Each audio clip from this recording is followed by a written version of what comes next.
तिथल्या निंबूत इथल्या गोळीबारातल्या घटनेतील जखमी व्यक्तीचा आता मृत्यू झाल्याची माहिती मिळतेय। रणजित निंबाळकर यांचा उपचारादरम्यान मृत्यू झालाय।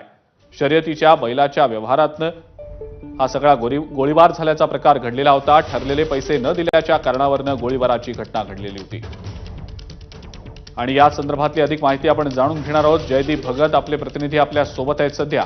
जयदीप, जखमी व्यक्तीचा मृत्यू झाल्याची आता माहिती समोर येते, काय नेमकी अपडेट?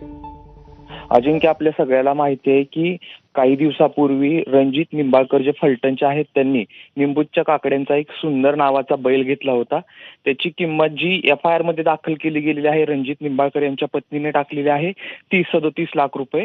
5 लाख रुपये ॲडव्हान्स दिले होते आणि त्यानंतर उर्वरित रकमेच्या वरून घेण्यासाठी त्या ठिकाणी रणजित निंबाळकर गेले होते आणि त्यानंतर त्यांच्यावरती वाद निर्माण झाला आणि त्या वादाचं रूपांतर जे आहे ते गोळीबारात झालं।